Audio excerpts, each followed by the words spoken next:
so far? Yeah. Having fun? I mean, it's Friday, so we could be at work, but we're here, so that's good. I consider it a bonus. I like your title up there. Yeah, so You should have done the they live thing and put, procreate and all these other signs up around the room.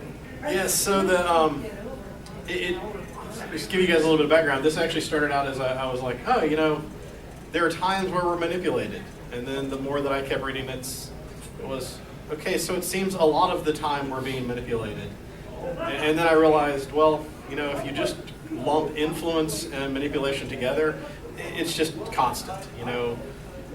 You guys technically were manipulated because you're sitting in there listening to a guy talk, and you chose to be here. I think there's a little bit of manipulation. Some of you guys may be thinking, this sounds awfully different from the SCADA stuff, so I'm not sure what's happening. And that's cool, that's cool. Stay, it'll be good, I promise. So when I first did this, I didn't have this story. So this is we're going to jump ahead to the end, and this story will make a little bit more sense after we get through, because you're going to see how it builds. But I am the father of a 4-year-old daughter, and what most people don't realize about small children is that they evolve and they adapt very quickly. I know you guys are thinking, okay, it's cool, but what does this have to do with manipulation? We'll get there, don't worry. So this is the story of how that 4-year-old completely and utterly owned me. Like, manipulated me, had no idea what was happening until about 30 minutes later. So my daughter was a little congested recently. I was talking to my wife, and I said, okay, do we keep her home from daycare? How do we work that out? And what we didn't realize is that my daughter, who we thought was just drinking her milk that she has in the morning, and she was doing some stuff, that she was paying attention to us. This is, you underestimate your opponent, that's normally when things go wrong. So when I get downstairs, my daughter's she's looking a little tired, she's got that look in her eyes like, I really just want to go back to sleep. I said, Lena, do you feel okay? I mean, you look like you're a little tired. I just don't feel that good. I had a little scratch to her throat. Still don't know how she pulled that one off. And so I said, all right, moment of weakness. All right, let's go back upstairs. I'll figure out how to, I'll work from home today. It's all good. And I get her upstairs. I get her set up with some breakfast and an iPad, to entertain her. And then I run out to get some medicine. And my wife's still there. She's getting ready. But I was like, all right, I'm going to run to the store and get some medicine, get some decongestant, get back, give her the decongestant. 30 minutes later, she's like still finishing her breakfast, and she's bouncing around in her chair. And I look over and I'm like, oh, once again, the believing, gullible father here. She must be feeling better. The medicine must have worked. And I'm like, Lena, do you feel better? Instantly just back to this. And I was like, oh, I've been played. And so then I tell Lena, it's okay, you're not going to go to school right now. I just want to know if you're feeling better. Oh yeah, I'm feeling much better. I got it. So the cautionary tale is, 1, never underestimate your opponents, and 2, even when they're training partners, really don't underestimate your opponents. So why do I say that? So normally this is where I would tell you guys about me, but this is really not about me. She's the hero of the story. This is my daughter. This was taken one morning. We were just goofing around, and she hugged my cat Mew, and I felt, I was like, oh, that's a cute picture. At least have a picture. So, and the reason why she's the hero, and the reason why I'm telling you guys about my 4-year-old, or now 4-year-old, is that she taught me how much we're being manipulated. And then she also provided a way for me to become more aware of when manipulations happen. And it's like, with most human traits and social engineering, it's not 100%, but there are a lot of times where I realize now, you get the hairs in the back of your neck stand up, and it's a little more sensitive. And it's because, well, small children, they don't really have social constructs. They have what we would call a moral flexibility.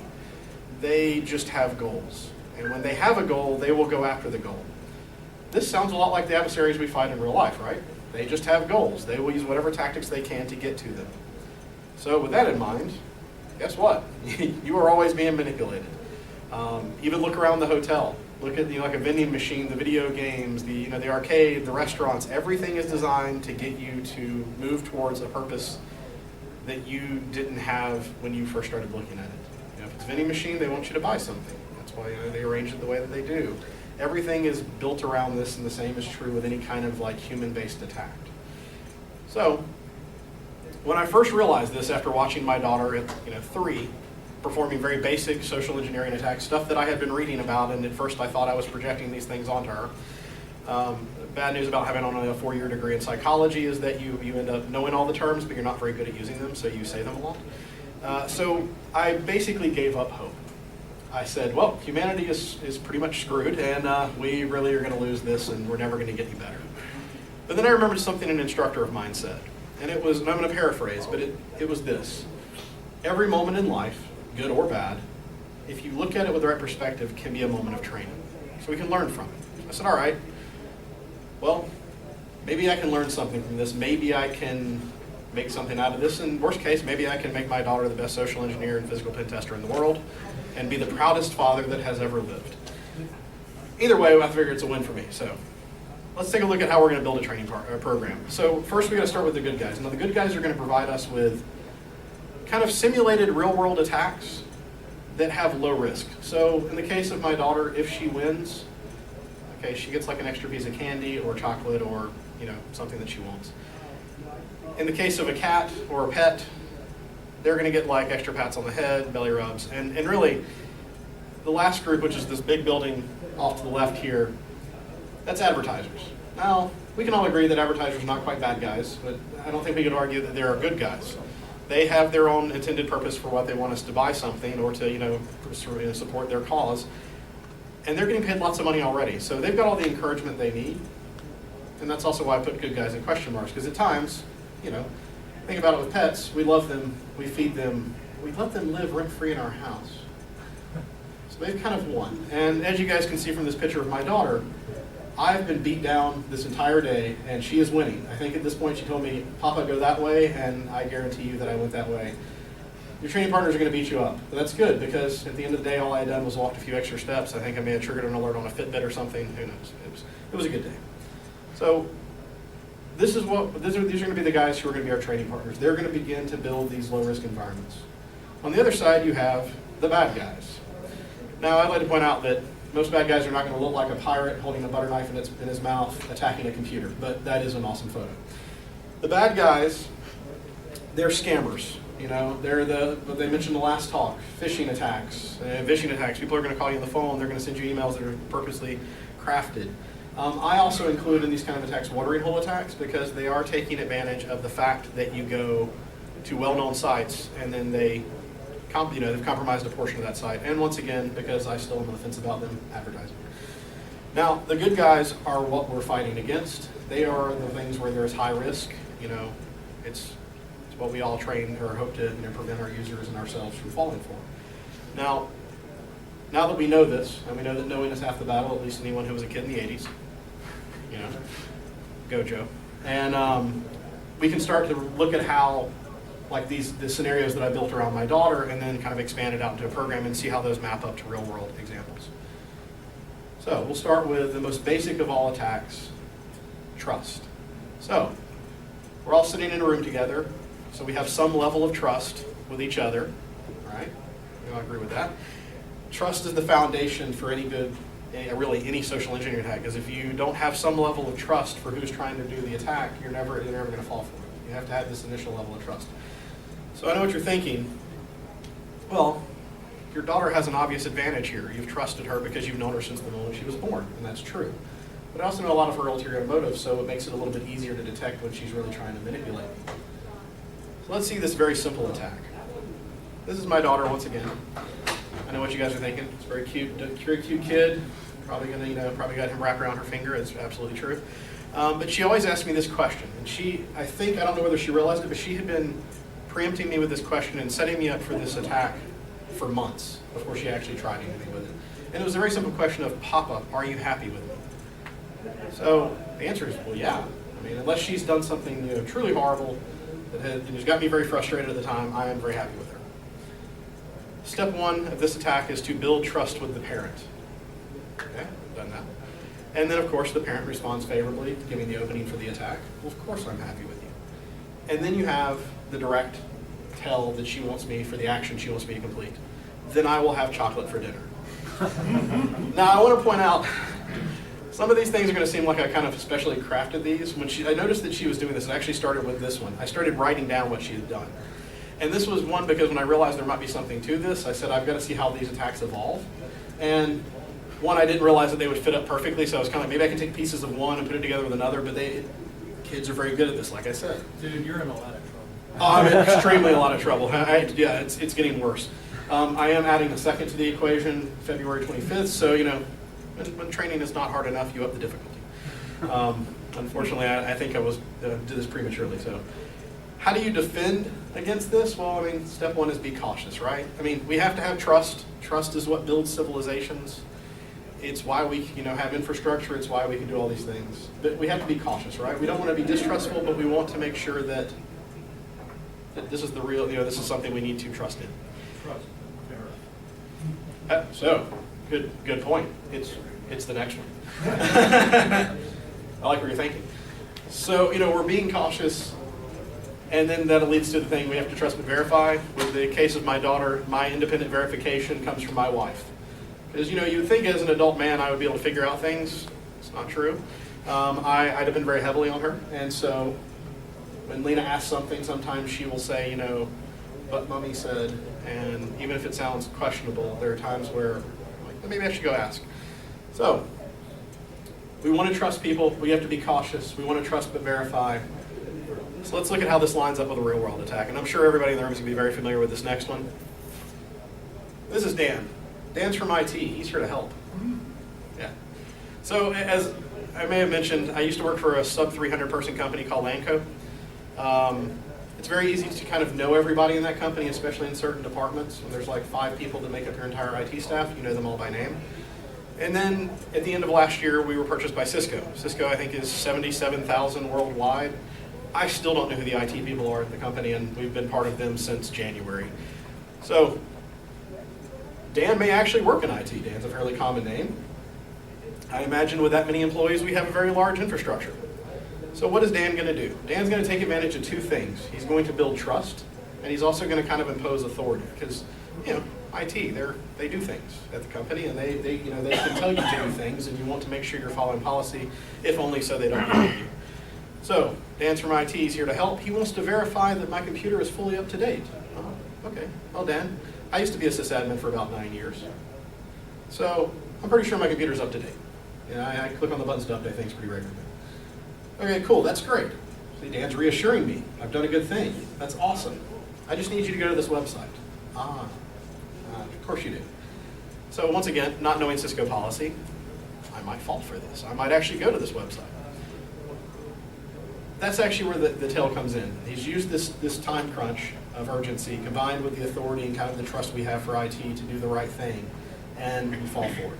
So how do we apply the tactics that we've learned in this situation? Well, the easiest one is we're all very busy at our job, right? I know I feel busy pretty much 24 hours a day at this point. So what I would say is, hey Dan, that sounds awesome. I got my hands full right now. I'll give you a call back and we can walk through it. And then, of course, Dan's going to give me a number, and I'm going to listen to that number, and then I'm going to take it and throw it away in the trash, because I'm pretty sure there's a resource somewhere online that I can go get that from, or somebody else I can ask from. Now, if you do go to ask someone else in your company, for the IT number, make sure that they talk to Dan first. And if they did, don't trust that number either, because that would be not independent verification. So, as you can see with a real-world attack, even though I'm starting with very simple examples of my daughter, real-world attacks will combine a lot of elements into one thing, and that's what makes them so hard. They're also going to be a lot more subtle. But as you'll see, small children and everything around us will eventually start losing some of its subtlety as you become more aware. So this is the one that surprised me the most for my daughter. Developing reciprocity. Now, for most people, if you don't spend a lot of time reading psychological manuals or social engineering attacks, reciprocity is that innate human instinct to balance things out when we sense unfairness. So if somebody gives you something, you kind of feel this urge to give something back to kind of balance it out. The thing is if we're given enough time, we're really good about determining what's a fair, reciprocation. If you've got urgency, you make mistakes, you miscalculate, and then you're giving something that doesn't seem to have a lot of value to you, but to an attacker has a lot of value. So looking at that, how does a small child build reciprocity? By doing something good that you didn't expect.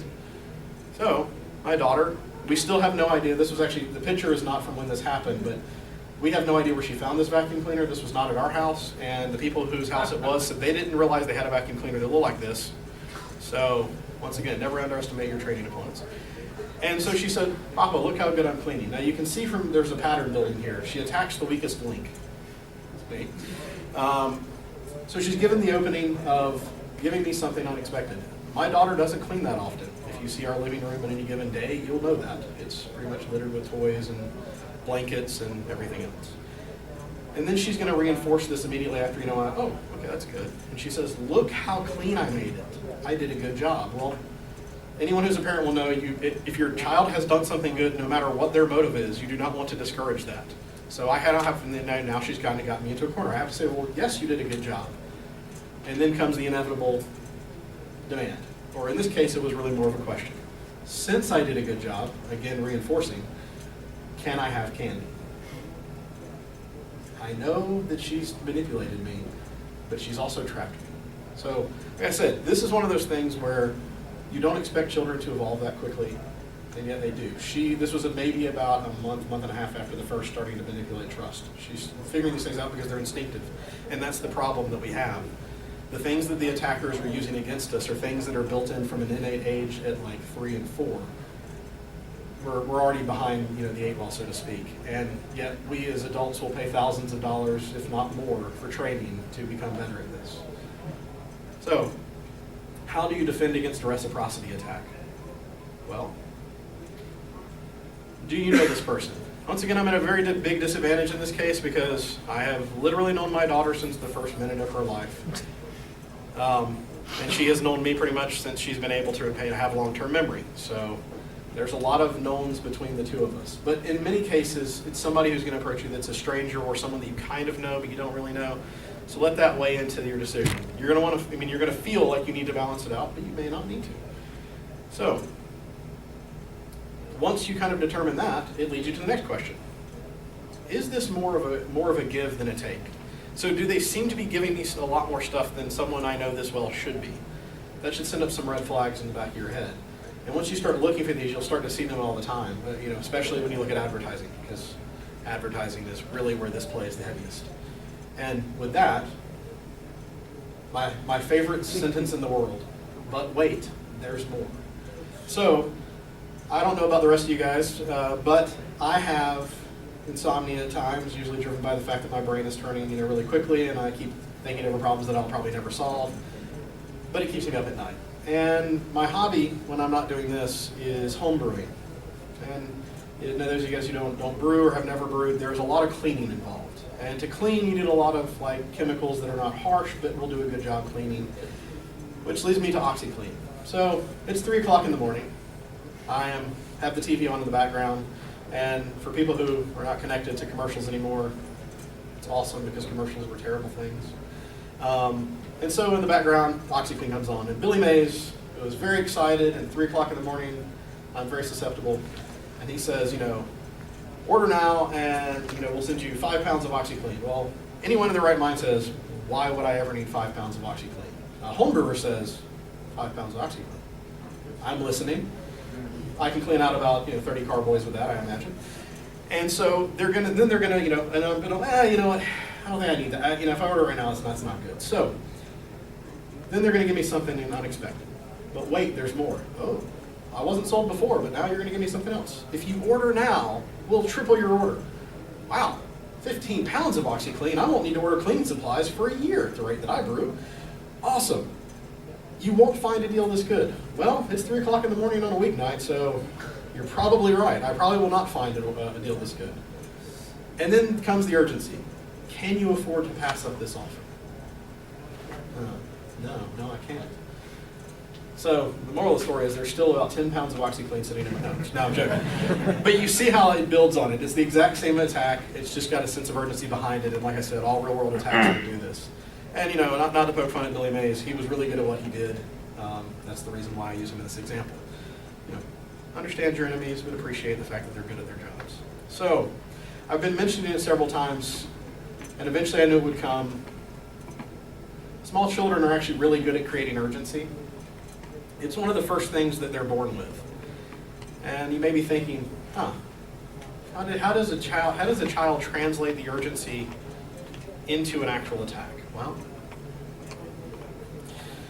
as you guys can see, It's by screaming very loudly, for Papa, and then I have no idea what happened afterwards, honestly. So, a little background on this picture. For those of you who have small children, or know someone with small children, you may be familiar with the movie Frozen.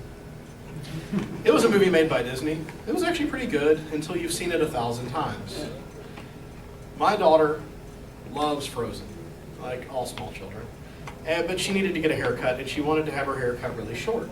So we took her, we got her hair cut, and then immediately after she was done, the lady said, all right, we're done. And then she said, can you give me an Elsa braid?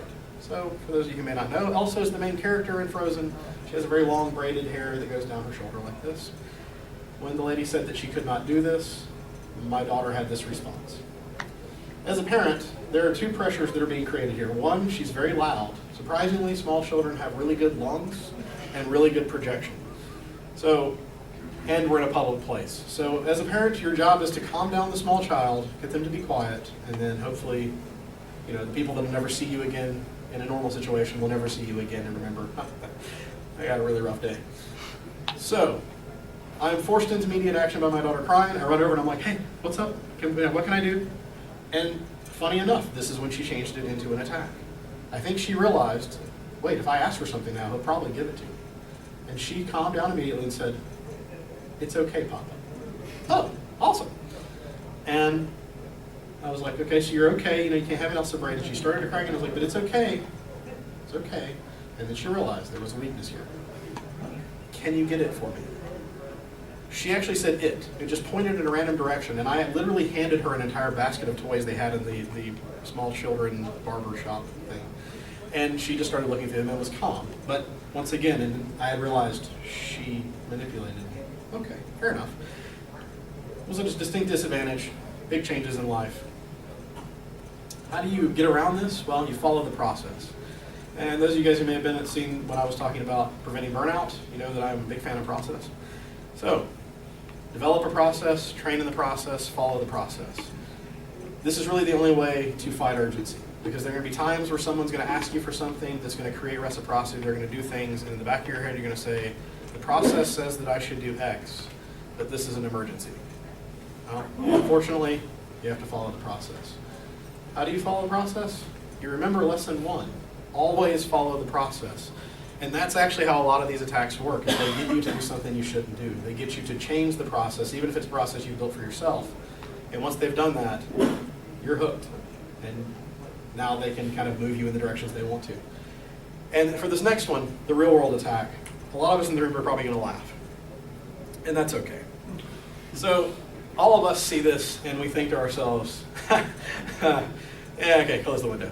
And we go about the rest of our lives. But I want you to take a minute and think about this from a regular user standpoint. Someone who is not in security, is not familiar with computers. I'm going to go ahead and say this. Think about my mom, who was a kindergarten teacher until she retired. She freaked out a little bit when they told her she would have to submit her lesson plans through a website. My mom does not like computers. My mom sees this and her first thought is, oh no, I've done something to break the computer. And she will click on anything on here. And many of the users in the company are exactly like this. They do not want to be the person who got the company owned. So I honestly could give an entire talk just on the amazingness of this page, because everything is directed and beautifully outlined and not, there's a lot of subtlety to it. So you notice the things that are in capitals, like virus and the credit card and account, those are underlined to indicate importance. They're all capitals to indicate importance, but they're not red, because they actually want you to see those things and not stop when you see them. But the entire page is in red. And then the things that are going to help you are highlighted in yellow. So your brain, because think about it, since we were really 2, we knew what a traffic light was. And we knew that red meant stop, and green meant go, and yellow meant, well, depending on who taught you, speed up, slow down, or caution. So, highlighted phone numbers. They can help. Now, if you stop for a second and you look at this, what's great about it is, at the very top it says, your computer may have a virus. Oh, okay. It may have a virus. All right. Once again, think about it from a regular user standpoint. Now, we know most of the users, they were probably doing something they shouldn't have been doing when this popped up. They might have been doing something legitimate, but they were probably misusing the company laptop, or at least borderline misusing the company laptop. They see this, and their first instinct is panic, so they've created the urgency, and then they act. In most cases, it's click on this thing, or call this number, provide this information. And that's really what it is. So now you guys have listened to me go through 3 examples. Started with trust, which is the foundation of everything. We moved into reciprocity, which is creating imbalances. And then we finished with kind of this urgency. And these are the core of any good social engineering attack. You put them all together and you've got something pretty lethal, even though it's not advanced. So why do I think that watching my daughter and interacting with her makes me better than all of the user training that we constantly get at our company and all of the phishing attacks they run on us and all of that? Well, for this very simple reason. I want you to take a look at this guy. And now, anybody in here practice jiu-jitsu or judo, any kind of grappling? Okay, so, and if I say this wrong, because I do not do judo, but I've done other martial arts. The guy in the white uniform he's in what's called the guard position. Okay. So what I want you to look at is, most of us look at this that we don't have any training. We see that he's on his back on the ground, and we think he's vulnerable. He's losing right now. But you realize that's not the case when you take a look at his face. That guy is calm, he's relaxed, and he's very defended. And the reason why is because he's been here 1,000 times probably. He's been in this exact situation. He has trained for this moment, he's prepared for it, and he's done it by actually doing it. He's trained like he wanted to fight. The problem with most of our training scenarios that we put our users through is they are not real-world attacks. They don't mimic them. They're not a mimic scenario that may be less subtle, it may be kind of specifically crafted, but it doesn't give them any kind of risk. It doesn't give them any kind of reward. It's just a scenario that we walk them through and they're not engaged with. So, that's how you build it. You create real-world attacks that are low risk, that you can learn from. And you actually have to take some time when you get through one, and we'll get into that a little bit, so that you can become better at detecting when these things are happening in real malicious environments. But you want to train like you fight. And then, because we like our training partners, you want to reward your training partners. So I actually threw this in because when my wife first saw the slides, she said, they're going to think that you just, our daughter does something, asks you for something, and you're like, no, haha. And I never give her anything. So she had actually pulled a successful attack in the mall of all places, in the Disney store. Once again, my daughter loves Disney. And the reason why I knew she had pulled it on me is because she asked me to do something, and she'd been setting this up, and I took a step. Well, think about it. The one thing we're training ourselves and our users not to do is to act before they think about something. So in this scenario, most times I realize my daughter has done something, with the exception of the cautionary tale at the beginning. So if I move before I've thought about what she asked me for, I lost. So sometimes I reward her. Sometimes I just tell her, that was actually really good what you did. Here's why that was good, but here's why it's also a bad thing. So encouraging your training partners, with the exception of advertisers, once again, they get paid for what they do and they're already winning the battle. I mean, they get paid millions to do what they do. So they really don't need it. Pets, they're easy. Pat them on the head, tell them you love them. They're pretty cool with that. I gave my daughter a cookie here. Most times it's just, that was really good. Let's talk about this. But remember also what you're training to fight against. It is a guy in a full tactical hoodie with a laptop, a keyboard, and 3 monitors. Once again, same place where I found the pirate photo. Can you believe it? You wouldn't think these things would be together, would you? Anyway, I knew I had to throw in the full tactical hoodie because, how often do you see a full tactical hoodie like that? It's got the built-in face mask. So this is really not what we're training against. We're training against people who, they look like the rest of us, right? They're very subtle. They're going to prey on the human instincts that we have, the things that we use to be friends with people, to build trust in our families, to build civilizations, and to build cities. It's the reason why we can have cons like this, because we trust and can work together with people. And that's really what they're taking advantage of, is our desire to be good humans. So we've got to learn to kind of detect when these things are happening.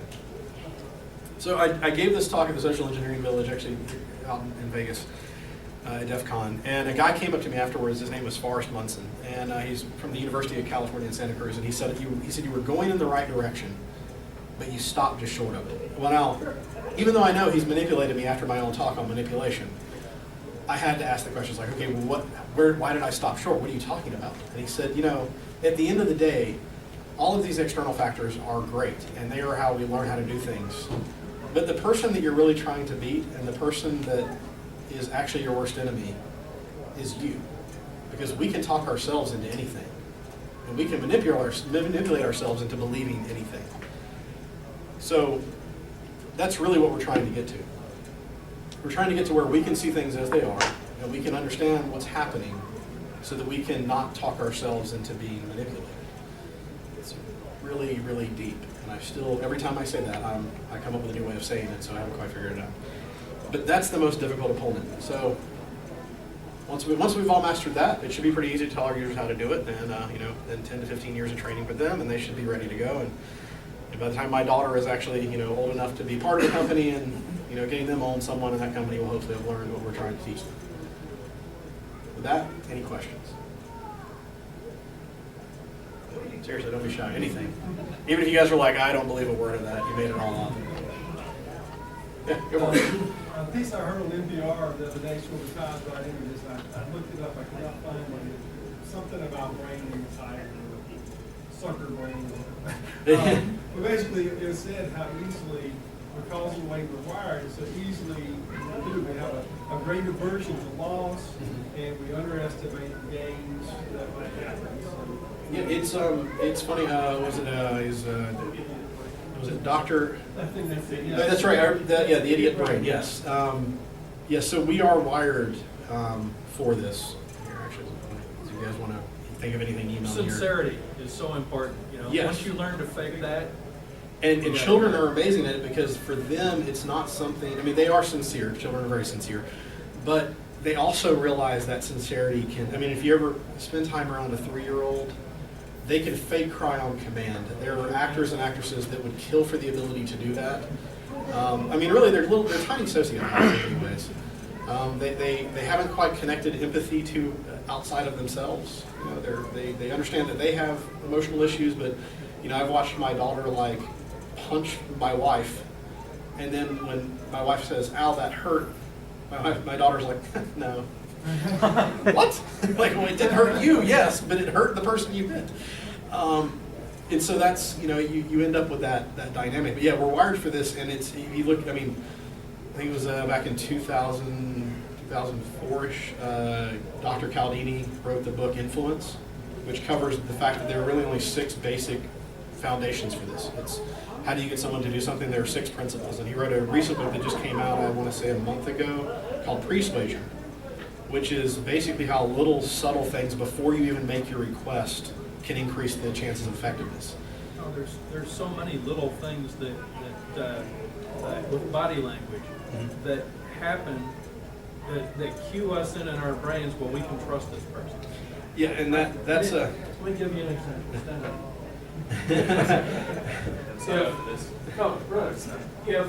If I'm trying to sell you something, and I'm standing here like this, shoulder to shoulder with you squared up, okay? You are going to think he's an adversary, all right? That's a very friendly. And he'll try to keep his distance from me, and he won't come along with my ideas or anything that I'm trying to present to you, all right? But if in the course of talking to you, if I turn like this so that you and I are standing shoulder to shoulder, now we're just buddies talking about stuff. And in particular, let's say one of your friends or a neighbor or something were to come up and start talking, and I think he's going to screw up my deal. I'm not going to be able to get this guy to do what I want, okay? If I can stand shoulder to shoulder with you, across from the neighbor or the friend, now it's him that's the adversary. It's us that are buddies, okay? And you'll way more readily go along with what I'm trying to get it to do. Yeah, and that's where the sincerity definitely plays into that, because if your demeanor or your facial, it's the same thing of the, like if I say something positive and I'm shaking my head the entire time, it sends a confusing signal to your brain. It's kind of like it's a parlor trick, really. But if you can mess with people by having a different expression and saying something that doesn't match up with it. That deal there and so many more of them. I used to knock doors for a living, and I did that thousands of times. And that's actually, so how Dr. Cialdini learned all of this was he basically, he realized that he wouldn't be able to study this in a lab. So he would go and he got jobs doing like sales and advertising, and would learn all the secrets and go through the training, and at the end of the training, he would then disclose to them, so I'm a professor, and I'm studying this, and, but you guys are really good at it because you've made your living at this for, decades, and at the end of it, he was thinking that he would, he's like, if there's any part of this you don't want me to use because this is really your company's secret sauce, I will not use it. And he said, in every case, they were like, wait, you're the professor, but you learn stuff from us? All right, cool. And so they give it to him for free. So, now he's probably one of the most, his book is amazing. I have not had a chance to read the Persuasion one yet, but if it's like the first one, it's going to be You were talking good. about the psychology degree earlier. I guarantee you, several years knocking doors is better than any psychology degree. Yeah, the thing about the psychology degree, and what's funny is this was a question asked in Psychology 101 by the first professor that I had was, how many of you are here for free therapy? And 75% of the room raised their hands. And it's a lot of people are there because they really are just trying to figure themselves out. And I think they end up staying in it long enough to become clinical psychologists. And then they get to charge lots of money, and hopefully they figured themselves out by that point. But yeah, it is fascinating to me. Like, I don't do this actually for a living. It's just a hobby because I find people fascinating. And I find the fact that, our greatest weakness is the fact that we're just trying to be nice to each other. So, yeah. Anyway, but if there are any other questions, if you guys think of anything, I'm going to be hanging out all weekend. So come up and, talk to me. And I will say...